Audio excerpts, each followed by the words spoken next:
So the process of emanation is the process of God's word being pronounced.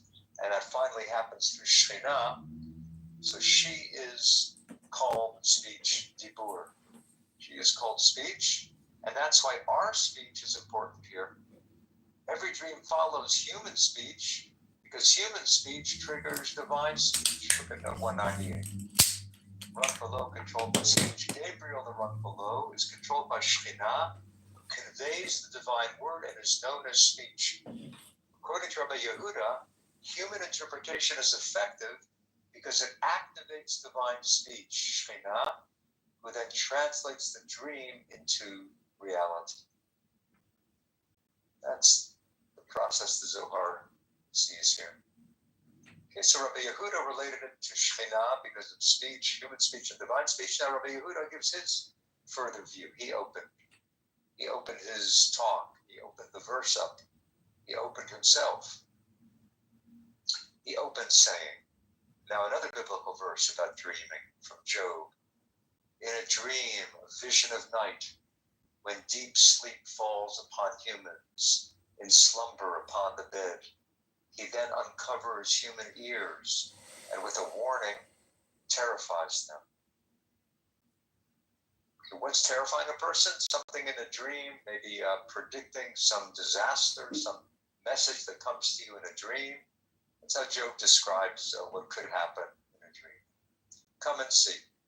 When a person climbs into bed, he should first enthrone and acknowledge the kingdom of heaven.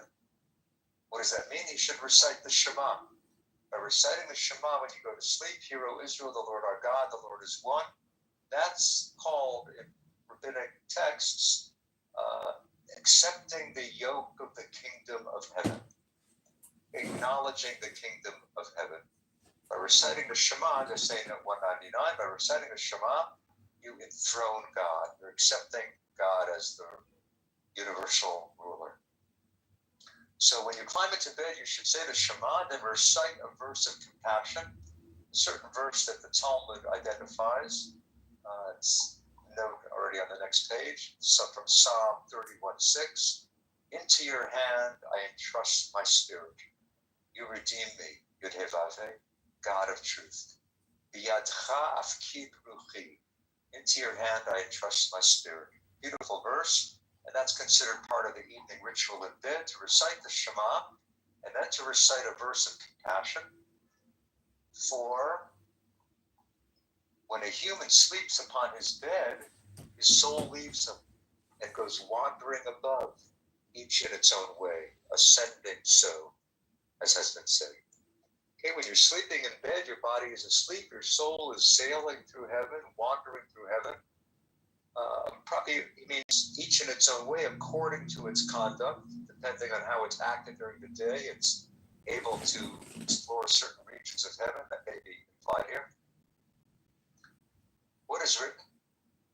In a dream, a vision of night, when people lie asleep in bed and the soul leaves them, as is written, slumber upon the bed, he then uncovers human ears. Okay, God gives a message. Through the dream, God uncovers human ears. God speaks into a person through the dream, thereby uncovering the ear, unblocking the ear.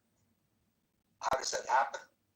Then the Blessed Holy One informs the soul through Gabriel, through the rung presiding over dreams. Notice the Zohar avoids naming the Sefirot, or even avoids naming the angels, wants to be as cryptic as possible, the rung presiding over dreams. We only know that means Gabriel because we saw it on the previous page. The Zohar does not make it easy. The Zohar is intentionally cryptic, as I said. So God informs the soul through Gabriel of things destined to befall the world, or of things corresponding to the mind's imaginings, so that one will follow a path of admonishment in the world. So God is giving admonishment, God is giving warning about what might happen, how a person should work on his or her own character.